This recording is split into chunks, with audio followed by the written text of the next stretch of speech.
யாகேல் ministries presence ஜீவனை பேசு, speak life.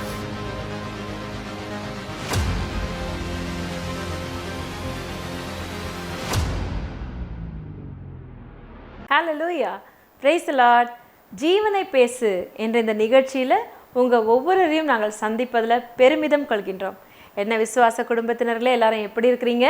இந்த நாளில் இந்த 2வது பாகத்தை கேட்குறதுக்கு ரொம்ப ஆவலாக இருப்பீங்க நான் விசுவாசிக்கிறேன். நேராக ஜெபித்து நிகழ்ச்சிக்குள்ளே கடந்து செல்லலாம். வாங்க என்னோட சேர்ந்து ஜெபிக்கலாம். அன்பின் பரலோக தகப்பனே, அப்பா உம்மை ஸ்தோத்தரிக்கிறோம். ஆண்டவரே, ராஜ்யத்தின் ரகசியங்களை குறித்து நீர் எங்களோடு பேசி கொண்டிருக்கிறீங்கப்பா, நன்றி ஆண்டவரே. ஒவ்வொரு வார்த்தையிலும் ஆண்டவரே உம்முடைய இருதய துடிப்பு என்ன என்பதை நீர் எங்களுக்கு வெளிப்படுத்தி கொண்டே இருப்பதற்காக நன்றி செலுத்துகிறோம். அந்த ரகசியங்களின் முழுமையை நாங்கள் கற்று அறிந்து உணர்ந்து அந்த வார்த்தைகள் எங்கள் வாழ்க்கையில் நாங்கள் அபியாசப்படுத்தி இந்த ராஜ்யத்தின் முழுமையை நாங்கள் வெளியே கொண்டு வரும்படியாக நாங்கள் ஜெபிக்கிறோம். இப்பொழுதும் கர்த்தாவே, நாங்கள் பேசும் பொழுதும் நீர் எங்களோடு இணைந்து நீர் பேசுவீராக. நீர் ஒவ்வொரு இருதயத்துக்கும் நீர் வெளிப்படுத்துவீராக அப்பா. ஒவ்வொரு இருதயத்துக்குள்ள அந்த புரிந்து கொள்ளுகிற அந்த திறன்களை, அந்த விரிவாக்கத்தை நீரே உண்டு பண்ணுவீராக ராஜா. ஜெபிக்கிறோம். நன்றி ராஜா. இந்த வார்த்தைகள் இவங்க வாழ்க்கைக்கு பிரயோஜனமாக இருக்கும்படியாய் அப்பா, தேவையில்லாத காரியங்களிலிருந்து விடுபட்டு நல்ல காரியங்களை மட்டுமே புரிந்து கொண்டு அதையே தேடி நாடி இருக்கும்படியாக நான் ஜெபிக்கிறேன் அப்பா. ஸ்தோத்திரம். எங்கள் இருதயத்தை நான் விரிவாய் திறக்கிறோம். எங்களோடு பேசுவீராக. இயேசுவின் மூலம் பிதாவே, ஆமேன் ஆமேன். ஹல்லேலூயா. இந்த நேரத்தில் நேராக வார்த்தைக்கு நேராக கடந்து செல்வோம். போன வாரம் உங்களுக்கு ஞாபகம் இருக்கா? ஒவ்வொரு ரகசியங்கள்னா என்ன, எதற்காக ஆண்ட ரகசியத்தை இன்னும் வச்சிருக்கிறாரு, என்ன அந்த ரகசியம் அப்படின்றத நம்ம டிஸ்கஸ் பண்ணிகிட்டே இருந்தோம். ஸோ இந்த வாரம் அதோட தொடர்ச்சியை நம்ம பார்க்க போகிறோம். ஸோ இன்றைக்கு எபேசியர் 1ஆம் அதிகாரம் 4ஆம் வசனத்தில் வாசிக்கிறேன். எபேசியர் 1:4 தமக்கு முன்பாக நாம் அன்பில் பரிசுத்தம் உள்ளவர்களும் குற்றம் இல்லாதவர்களுமாய் இருப்பதற்கு அவர் உலக தோற்றத்திற்கு முன்னே கிறிஸ்துவுக்குள் நம்மை தெரிந்து கொண்டபடியே. ஸோ உலக தோற்றத்திற்கு முன்னே கிறிஸ்துவுக்குள்ள பிதா நம்மளை தெரிந்து கொண்டிருக்கிறாராம். இது எவ்வளோ ஒரு பெரிய விஷயம் பார்த்தீங்களா? எப்போ? Even before the foundations of the earth's were laid. உலக தோற்றத்திற்கு முன்னாடியே கிறிஸ்துவுக்குள் அவர் நம்மை தெரிந்து கொண்டிருக்கிறார். அப்போவே அவரோட மைண்டில் நம்ம இருக்கிறோம். இப்போ பிறந்தோம், இந்த காலகட்டத்தில், இந்த வம்சாவரியில், இந்த குடும்பத்தில், இந்த வீட்டில், இந்த இடத்துல அப்படின்றது இப்போ நமக்கு தெரிஞ்சிருக்கிறது. ஆனால் அப்பாவுக்கு, பரம தகப்பனுக்கு உலக தோற்றத்திற்கு முன்னாடியே நம்ம கிறிஸ்துவுக்குள்ள என்ன பண்ணியிருக்கிறாராம்? அவர் தெரிந்து கொண்டிருக்கிறபடியே பிரியமானவருக்குள். யார் அந்த பிரியமானவர்னா? இயேசு கிறிஸ்து. பிரியமானவருக்குள் தாம் நமக்கு தந்தருளின, தாம்னா யாருங்க? பிதா. பிதா நமக்கு தந்தருளின தம்முடைய கிருபையின் மகிமைக்கு புகழ்ச்சியாக. ஸோ உலக தோற்றத்துக்கு முன்னாடியே தெரிஞ்சு கொடுத்துட்டாரு. அடுத்து அவருடைய தயவுள்ள சித்தத்தின்படி இந்த பிரியமானவர் யார்? இயேசு கிறிஸ்துவுக்குள்ள அந்த கிருபையை நம்மக்கிட்ட பெருக செய்யும்படியாக என்ன பண்ணுறாராம்? தம்முடைய தயவுள்ள சித்தத்தின்படியே நம்மை இயேசு கிறிஸ்து மூலமாக தமக்கு, அதாவது பிதாவுக்கு ஸ்வீகார புத்திரராகும்படி முன்குறித்திருக்கிறார். ஸோ உலக தோற்றத்துக்கு முன்னாடியே என்ன பண்ணிட்டாரு? தெரிந்து கொண்டுட்டாரு. இயேசு கிறிஸ்துக்கு மூலமாக எப்போ அந்த கிருபையினால் இப்போ என்ன பண்ணுறாராம்? ஸ்வீகார புத்திரராகும்படி நம்மளை முன்குறித்து வச்சிட்டார். ஸ்வீகார புத்திரன். நீங்கள் யாருங்க? ஸ்வீகார புத்திரன். ஸ்வீகாரம்னா நம்ம யூஸ்வலாக இப்படி தப்பாக நினச்சிக்கோன்றதை முதல்ல சொல்லிடுறேன். நம்ம வீட்டிலே பிறக்காத ஒரு குழந்தை எங்கேயோ அனாதையாக இருந்தது. அதை கொண்டு நம்ம வீட்டில் என்ன பண்ணுறோம்? அடாப்ட் பண்ணிக்கிறோம். அது வீட்டில் கொண்டு என் பிள்ளையா நான் அனாதை பிள்ளையை வளர்த்துக்கிறேன் அப்படின்றது சொல்கிறது ஸ்வீகாரம் கிடையாது. என்னங்க இப்படி சொல்கிறீங்கன்றீங்களா? இதுதான் நிஜம். ஒரு வீட்டில் ஒரு குழந்தை பிறந்து வளர்ந்து அது வரைக்கும் எப்படி இருக்குது? அடிமையானவனுக்கும் சுயாதீனவனுக்கும் வித்தியாசமே தெரியாதபடி எல்லா வேலை செய்கிறவங்களும் கூட ஈக்குவலாக வளருது அந்த குழந்தை. கலாத்தியர் 4 வாசிச்சிருப்போம். ஆனால் ஒரு சீசன், ஒரு டைம் வந்த பிறகு இப்போ அப்பா என்ன பண்ணுறாருன்னா அந்த சைனிங் அத்தாரிட்டியை அந்த பிள்ளைகிட்ட கொடுக்குறார். இனிமேல் என் பையன் போயிட்டு எனக்கு பதில் ரெப்ரசன்ட் பண்ணுவான், எனக்கு பதில் சைன் பண்ணுவான், நான் போக வேண்டிய இடத்துல எனக்கு போகிறதுக்கு பதில் என் பிள்ளைய நான் அனுப்புவேன் அப்படின்ட்டு அந்த ஒரு ஏஜ் வரும்போது இன்றைக்கும் யூதர்களுடைய முறைமைகளின்படி இந்த ஃபங்க்ஷனை நம்ம எப்படி கேர்ள்ஸ்க்கு பண்ணுறோமோ அவங்க பாய்ஸ்க்கு பண்ணிட்டு தான் இருக்கிறாங்க இப்போவுமே. சரிங்களா? அது பேர் தான் ஸ்வீகார புத்திரம். அப்படிப்பட்ட ஸ்வீகார புத்திரர், அதாவது ஏசு கிறிஸ்து பரமேறி போயிட்ட பிறகு அவருக்கு பதில் இன்னைக்கு நம்ம தான் ஏசு கிறிஸ்துவாக இருக்கிறதுக்கு உலக தோற்றத்திற்கு முன்னாடியே நம்மளை ஸ்வீகார புத்திரராக முன்குறிச்சிட்டாராம். இவ்வளோ பெரிய ரகசியம் பார்த்தீங்களா? ஆனால் நம்ம என்ன பண்ணுறோம்? ஆண்டவரே நான் பூச்சி, ஆண்டவரே நான் பாவி, ஆண்டவரே நான் புழு, ஆண்டவரே நான் ஒன்றுக்கும் உதவாதவ அப்படின்னு நாமளே அப்பா நமக்கு என்ன வச்சுருக்காரோ, உலக தோற்றத்திற்கு முன்னாடி எதுக்காக நம்மளை தெரிந்து கொண்டாரோ இயேசு கிறிஸ்து மூலமாக தம்முடைய தயவின் சித்தத்தினால அவருடைய கிருபையினால் அது எல்லாத்தையும் ஒரு பக்கம் ஒதுக்கி வச்சுட்டு நம்ம என்ன பண்ணுறோம்? தாவீது சொன்னார். ஏன்னா அப்போது இந்த வெளிப்பாடு அவங்களுக்கு கொடுக்கப்படலை. நீங்கள் யோசிக்கலாம், என்னங்க நீங்கள் முற்காலங்களில் மோசேக்கு கொடுக்கப்படலையா, சாமுவேலுக்கு கொடுக்கப்படலையா, தானியலுக்கு கொடுக்கப்படலையா, தாவீதுக்கு கொடுக்கப்படலையா அப்படின்னு நம்ம வந்துட்டு என்ன பண்ணலாம்? கேள்விங்க கேட்கலாம். ஆனால் இயேசு கிறிஸ்துவுக்கு என்ன கொடுக்கப்பட்டதோ அதே கிருபை நமக்கு கொடுக்கப்பட்டிருக்கிறது. என்னை விசுவாசிக்கிறவன் தான் செய்த கிரியையில அவனும் செய்வான், அது மட்டும் இல்லை அதை காட்டிலும் பெரிய கிரியைகளும் செய்வான். வசனம் இல்லையா? ஸோ நம்ம என்ன பண்ணுறோம்? நம்ம அங்கேயே நின்று போய்ட்றோம். எங்கேயோ தூரத்தில் பழைய ஏற்பாட்டில் ஓரத்தில் நம்ம வந்துட்டு சீனாய் மலையிலேருந்து அப்படியே பார்க்கும்போது அப்படியே பயந்து தேவனை பார்க்குற இடத்துலே தான் இருக்கிறோம். இன்றைக்கி அப்பா என்ன சொல்கிறார்? இங்கே மேலே ஏறி வா, நான் என் கூட உன்னை உட்கார வச்சுருக்கேன். உங்களுக்கு நம்பிக்கை இல்லைன்னா நான் வசனம் வாசிக்கிறேன்.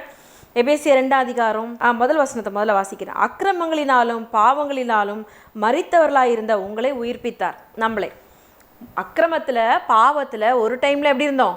மரித்து போயிருந்தோம். அப்போ என்ன பண்ணாரா? நம்மளை கிறிஸ்து இயேசு மூலமாக உயிர்ப்பிச்சிட்டார். ஸோ உயிர்ப்பிச்சுட்டு சரி போனால் போதும், பொழைச்சிப்போ, ஏதோ உயிர் வாழ்ந்துட்டு போ அப்படின்னு சொல்லாமல் இப்போ என்ன பண்ணுறாராம்? அப்படியே நீங்கள் படிச்சுட்டு வந்தீங்கன்னா உங்களுக்கு தெரியும். 7வது வசனத்துக்கு வந்துட்டேன். கிறிஸ்துவுக்குள் நம்மை அவரோட கூட எழுப்பி உன்னதங்களில் அவரோட கூட உட்காரவும் செய்தார். கிறிஸ்து இயேசுக்குள்ளே என்ன பண்ணுறாரு? நம்ம ஒரு தடவை மறிச்சிருந்தோம், கிறிஸ்துவுக்குள்ளே நம்மளோட இப்போ என்ன பண்ணுறாரு? உயிரோடு எழுப்பிட்டாரு. எழுப்பிட்டு அப்படியே விட்டுறாமல் என்ன பண்ணுறாரு? அவரோட உன்னதங்களில் இயேசு பிதாவுடைய வலது பாரசத்தில் உட்கார்ந்துருக்கிற அதே உன்னதங்களில் உயர்ந்த ஸ்தானத்தில் நம்மையும் அவரோட கூட உட்காரவும் செய்துட்டாரு. இனிமேல் உட்கார வைக்க போகிறாருலாம் போட்டல, உட்காரவும் செய்தார். எவ்வளோ பெரிய ரகசியம்! அப்போ நம்ம எங்கே இருக்கோம்? எங்கேயோ தூரத்தில், ஆண்டவரே அனாதையாக இருக்கேன், தனியாக இருக்கேன், எனக்கு யாருமே இல்லை. இதெல்லாம் வந்துட்டு ரொம்ப தவறான ஒரு மைண்ட் செட். அது நம்மளோட மைண்ட் செட். அப்பாவோட ஹார்ட் அது கிடையாது. அப்பாவோட இறுதி என்ன தெரியுமா? பிள்ளை வீட்டுக்கு வந்தால் என்ன பண்ணோம்? நம்ம கூட பிள்ளைங்களை கல்யாணம் பண்ணி கொடுக்குறோம், நேராக வீட்டுக்கு வரோம், கதவை திறக்கும், ஃப்ரிட்ஜை திறக்கும், பீரோ திறக்கும், பெட்டில் வந்து உட்காரோம், என்னெல்லாம் புதுசாக வாங்கி வச்சுருக்கோன்னு பார்க்கும். இதுதான் வந்துட்டு பிள்ளைகளுடைய ஸ்தானம் இல்லையா? ஸோ இதை தான் ஆண்டவர் செய்கிறாரு. எனக்கு உண்டானதெல்லாம் உனக்குரியதுன்னு சொல்கிறார். அப்போ எவ்வளோ பெரிய ஆக்சஸ் நமக்கு இருக்குது பாருங்கள். இதெல்லாம் தெரியாததுனால எனக்கு கொடுக்கல, என்னை ஏசப்பா ரொம்ப என்னை நேசிக்கலை, எல்லாரையும் நேசிக்கிறாங்க, நான் அந்த ஆசீர்வாதத்துக்கு தகுதி இல்லாதவ, இப்படியெல்லாம் நம்மளை தவறாக நம்மளை யோசித்து நம்மளே வந்து ஓரம் கட்டி வச்சு நம்மளுடைய தாளந்துகளை புதைச்சி வச்சு பயந்து காரியங்களை உலகத்துக்கு நம்மளால் வெளிப்படுத்த முடியும்னு நம்ம மேலே நம்ம நம்பாமல், ஏன் ஏசவாவே முதல்ல நம்புறதில்லை, அப்போ தானே நம்மளை நம்ப முடியும். ஸோ இதனால் என்ன ஆகுதுன்னா, அவர் நம்ம மேலே வச்சிருக்கிற அழைப்பை கோட்டை விட்டுறோம். கரெக்டு தானே? அவர் நம்ம மேலே பெரிய திட்டம் வச்சு தீர்மானம் வச்சு அழைப்பு வச்சுருப்பார். ஏன்னா கொடுக்கப்பட்டது பெருசு, வெரி பிக், ஹியூஜ். ஆனால் நம்மளை ஏதோ நம்மளை குறைவாக மட்டம் தட்டி இருக்கிறதுனால நம்ம எங்கே உட்காந்துருக்கோம்? நம்ம அப்பாவுடைய ஹார்ட் பீட்டோடு இணைந்து அவருடைய சித்தம் இன்னதென்பதை அறிந்து கொண்டு அதன்படி செயல்படுகிறவர்களாக இருக்கிறோம். உதாரணத்துக்கு ஏசப்பா நமக்கு சொல்லி கொடுத்த ஒரு ப்ரேயர் எல்லாருக்குமே தெரியும். பரமண்டல் இருக்கிற எங்கள் பிதாவே, பிதாவை பார்த்து சொல்கிறாரு, உம்முடைய நாமம் பரிசுத்தப்படுவதாக, அடுத்து உம்முடைய ராஜ்யம் வருவதாக. அப்போது உம்முடைய ராஜ்யம் வருவதாகன்றது அவர் அன்றைக்கே செய்து வச்சுட்ட ஜெபம். அந்த ஜெபம் வந்துட்டு சிலுவைக்கு அப்புறம் அந்த ராஜ்யம் வந்துருச்சுன்றதை நம்ம விசுவாசிக்கிறதுல இன்னும் வருவதாக. அப்போ எத்தனை தடவை ஒரு சிலுவையில் போட்டுன்னு இருக்கோம் பாருங்கள். உம்முடைய ராஜ்யம் வருவதாக, உம்முடைய சித்தம் பரமண்டலங்களில் செய்யப்படுவது போல பூமியிலும் செய்யப்படுவதாக. பரமண்டலங்களில் அப்பாவுடைய சித்தம் என்ன செய்யப்படும் சொல்லுங்க? அங்கே அழுகை இல்லை, பற்கடிப்பு இல்லை, மரணம் இல்லை, வியாதி இல்லை, வறுமை இல்லை. அப்படிப்பட்ட இடம்னு நம்ம எல்லாருக்குமே தெரியும். அதுதான் தேவனுடைய சித்தம். பரமண்டலங்களில் அவருடைய சித்தம் செய்யப்படுவது போல இப்போ எங்கே செய்யப்படுவதாகவாம்? பூமியிலும் செய்யப்படுவதாக அப்படின்னு ஜெபிக்கும் போது தான் என்ன ஆகுதுன்னா, இயேசு உலகத்தில் நன்மை செய்கிறவராக அவரால் சுற்றி திரிய முடிந்தது. இரவெல்லாம் அப்பாவோட இருந்தாராம், ஜெபித்தாராம். பகலெல்லாம் நன்மை செய்கிறவராக சுற்றி திரிந்தாராம். ஏன் அப்படின்னா அவருக்கு அவரோட அடையாளம் தெரிஞ்சது. நான் முதல்ல ஸ்வீகார புத்திரன், எனக்கு வந்துட்டு இதெல்லாம் கொடுக்கப்பட்டிருக்கு. எது? ராஜ்யத்தை பூமியில் ஸ்தாபிக்கிற எல்லா அதிகாரமும் எனக்கு கொடுக்கப்பட்டிருக்கு.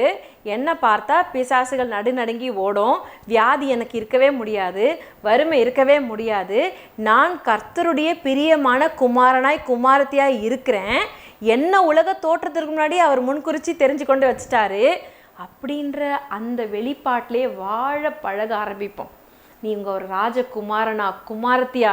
ஏன்னா எங்கள் அப்பா ராஜா இல்லையா? எங்கள் அப்பா ஆண்டி கிடையாது, எங்கள் அப்பா பரலோக ராஜா.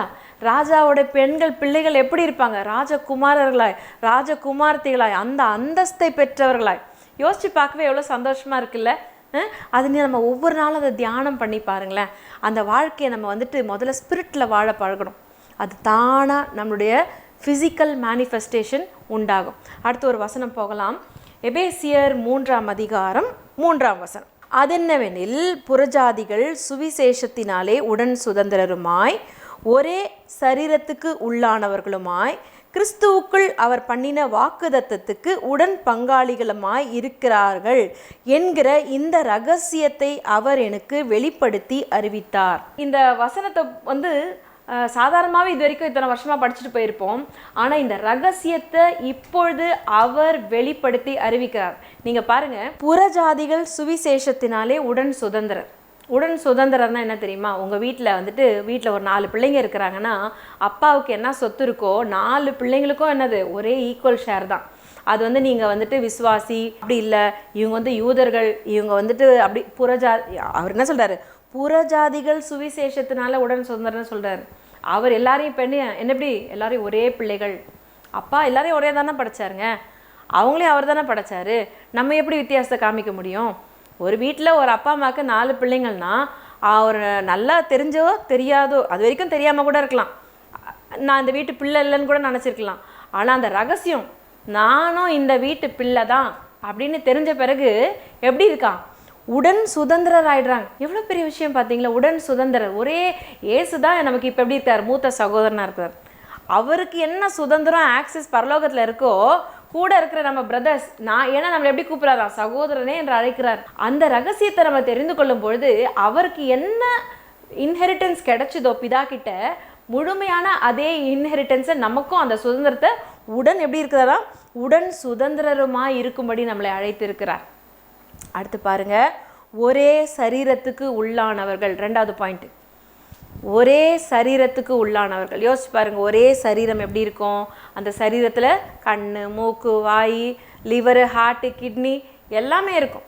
ஆனால் எல்லாம் சேர்ந்து ஒருங்கிணைந்து ஒரே சரீரம்.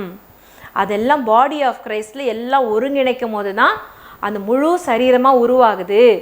இந்த உருவாகிற சரீரத்தில் எதனா ஒரு அவயம் இல்லைன்னா அந்த சரீரம் அங்கவீனப்படுது, ஹேண்டிகேப்ட் ஆகுது.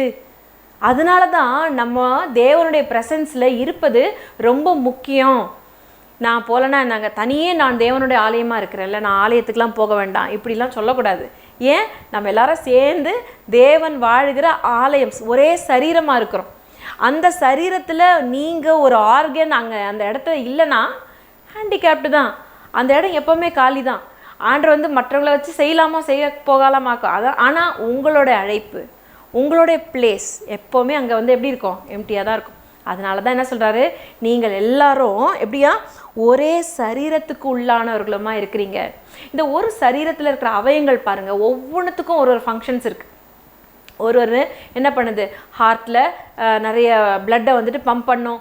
ஒன்று கண்ணு நல்லா பார்க்கும், கிட்னி நல்ல யூரினை நல்லா ஃபில்டர் பண்ணிவிடும். ஒவ்வொரு அவயத்துக்கும் ஒரு அவயம் இருக்குது. இந்த கைகள் என்ன செய்யும்? வேலை செய்யும். கால்கள் ஒரு இடத்துக்கு போகும். அந்த மாதிரி அந்த அவயங்கள் அதின் வேலையை சீராக நேர்த்தியாக செய்யணும்னா என்ன பண்ணணும் தெரியுமா? ஒரு அவயம் இன்னொரு அவயத்துக்கு உண்மையாக இருக்க வேண்டும்.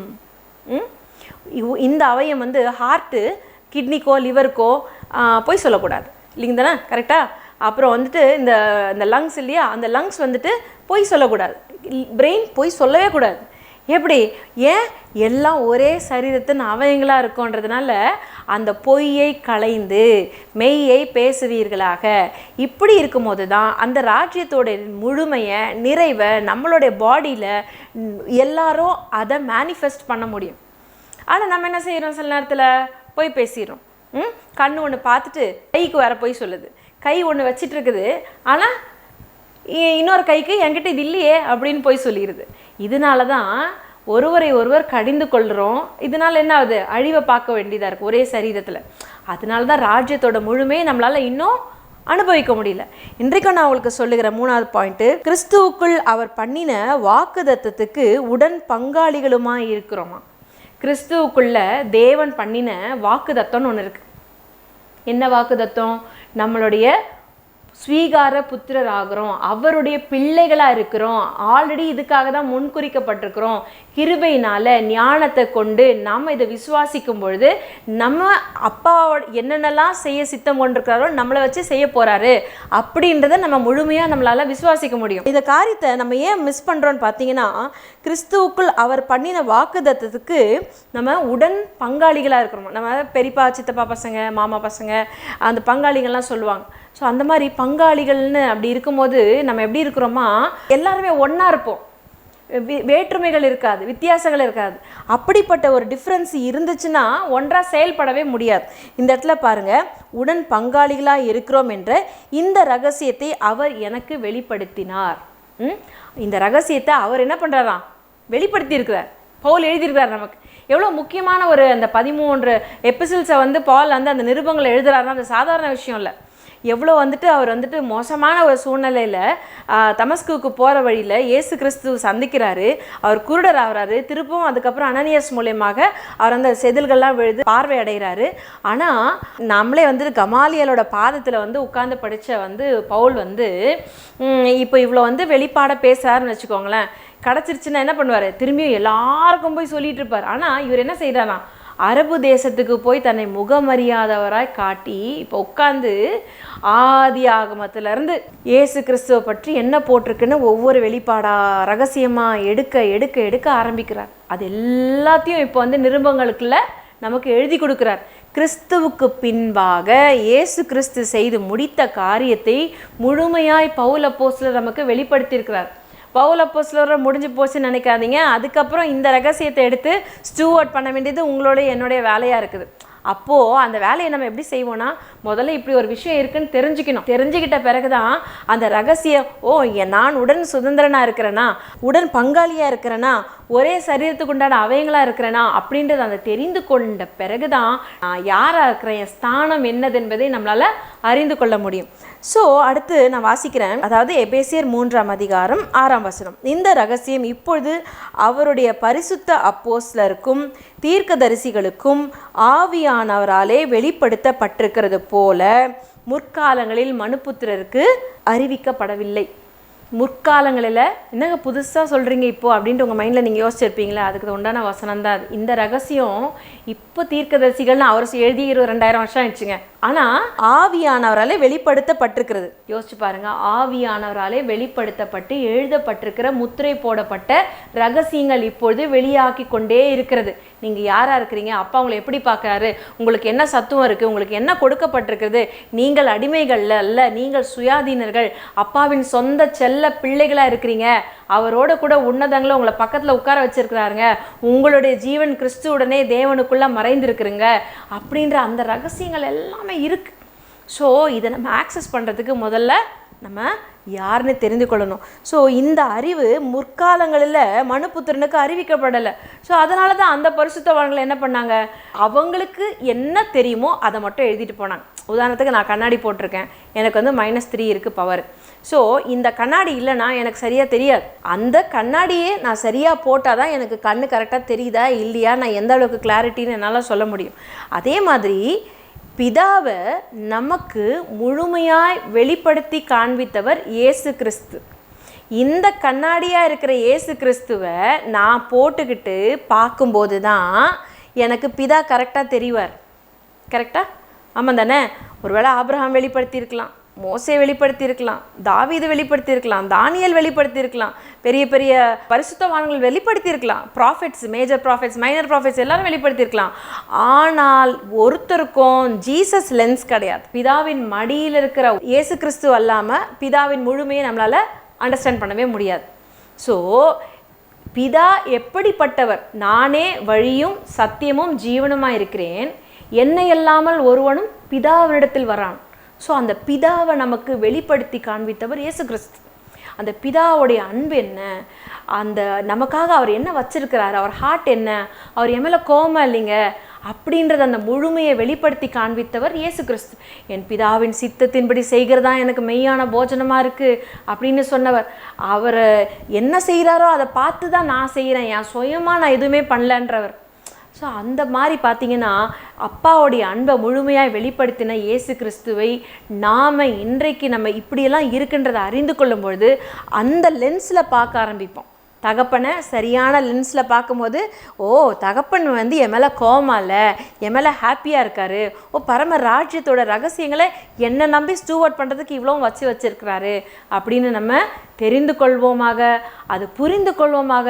ஒவ்வொரு நாளும் நம்ம வாழ்க்கையில் அபியாசப்படுத்தி ராஜ்யத்தின் முழுமையை உங்கள் வாழ்க்கையில் நீங்கள் சுதந்திரிப்பீர்கள்.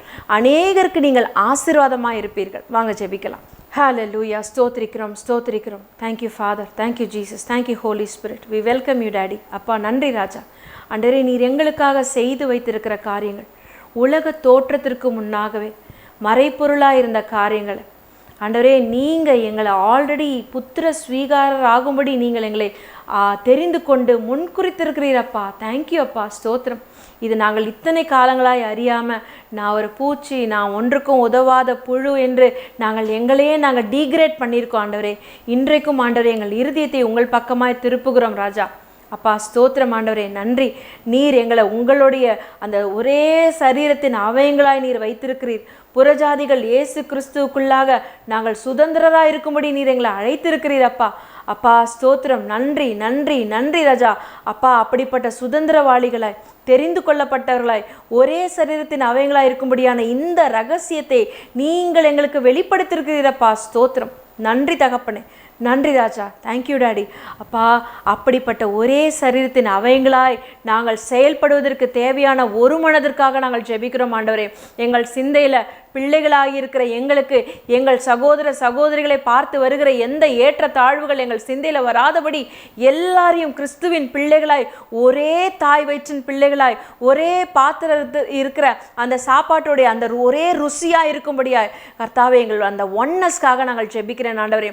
எந்த ஒரு ஏற்ற தாழ்வுகள் வராதபடி நாங்கள் இந்த கம்யூனிட்டி, நாங்கள் இந்த கேஸ்ட், நாங்கள் இந்த க்ரீட் அப்படின்னு எங்களை பிரித்து கொள்ளாதபடி கர்த்தாவே, கிறிஸ்து நீர் எங்களை ஒன்றாய் இணைத்திருக்கிறீர். அந்த இணைப்புக்கு தகுதியாய் அப்படிப்பட்ட பிள்ளைகளாய் நாங்கள் இருக்கிறோம் என்பதை உணர்ந்து கொண்டு கர்த்தாவே, பகையாய் இருந்த பிரிவினையை என் தேவனின் சிலுவையில் முடித்திருக்கிறீரப்பா. ஸ்தோத்திரிக்கிறோம் அப்பா, நன்றி. இருத்திரத்தாரையும் ஒன்றாக்கின கர்த்தர் நீர் ஆண்டவரே. ஸ்தோத்திரிக்கிறோம், நன்றி செலுத்துகிறோம் ராஜா. ஸ்தோத்திரம் அப்பா. அப்படிப்பட்ட நல்ல தகப்பனாய் நீர் இருக்கிறீர் என்பதை நாங்கள் உணர்ந்திருக்கிறோம். இந்த ரகசியத்தை நாங்கள் இந்த நாளில் நாங்கள் முழுமையாய் விசுவாசிக்கிறோம் அப்பா. ஸ்தோத்திரம். நீர் எங்களுக்காக வைத்திருக்கிற காரியங்கள், நீரே அல்லாமல் எங்களுக்காக யார் பரிசுத்த ஆவியானவரை வெளிப்படுத்த முடியும்? இந்த நாளில் நீர் வெளிப்படுத்திருக்கிறீரப்பா. ஸ்தோத்திரம். கல்வாரி சிலுவையில் நீர் செய்து முடித்திருக்கிற காரியங்களின் முழுமையை நாங்கள் இந்த உலகத்துக்கு உண்மையுள்ளவர்களாய் வாழ்ந்து வெளிப்படுத்தும்படியாய் கிறிஸ்து எங்களை நேசித்தது போல மற்றவர்களை நேசித்து, மன்னித்து, விட்டு கொடுத்து, கனப்படுத்தி அப்பாவின் பிள்ளைகள் என்ற ஆண்டவரே அந்த ஒரே தாய் வயிற்றின் பிள்ளைகளை நாங்கள் விசுவாசித்து வாழும்படியாக ஜெபிக்கிறோம். நன்றி செலுத்துகிறோம் ராஜா. நன்றி ராஜா. எங்கள் சபைகளில் இருக்கிற எல்லா பிரிவினைகள் எல்லாம் நசரேயனாக இயேசுவின் நாமத்தால் மறைந்து போகட்டும் என்று நான் ஜெபிக்கிறேன் ராஜா. ஸ்தோத்திரம் அப்பா. நன்றி. எந்த ஒரு டினாமினேஷன்ஸ்னாலேயோ, எந்த ஒரு ஆர்கனைசேஷன், இன்ஸ்டிடியூஷனல் பவர்ஸ் எதுவும் எங்களை பாதிக்காதபடி எல்லா அரசியல் தாக்கங்கள், எல்லா மதத்தின் கிரியைகள் நிர்மூலமாய் போவதாக என்று ஜெபிக்கிறோம் அப்பா. ஸ்தோத்திரம் கர்த்தாவே, நன்றி. நீர் ஆசீர்வதித்த உம்முடைய பிள்ளைகள் ஒரே சாராம்சம் உடையவர்களாக இருந்து வாழும்படியாக ஜெபிக்கிறோம். எல்லா துதிகான மகிமையும் ஒருவருக்கே செலுத்துகிறோம். மீட்பர் இயேசு என்ற நாமத்தில் ஜெபிக்கிறோம், ஜெயம் எடுக்கிறோம் எங்கள் நல்ல தகப்பனே. ஆமேன், ஆமேன், ஆமேன். Praise Lord. அன்பார்ந்த சகோதர சகோதரிகளே, இந்த ரகசியம் பெரிது. இதை நாம் பெற்றுக்கொண்டு நம்மளுடைய வாழ்க்கையில் எல்லா பகுதியிலும் நாம் மேனிஃபெஸ்ட் பண்ண போகிறோம். அன்பின் வாழ்த்துக்கள். For your prayer request and contact Dr. Crystal Daniel, number 6/29, Bellalar Street, Velachery, Chennai 42, Tamil Nadu. Our phone number 90437721005.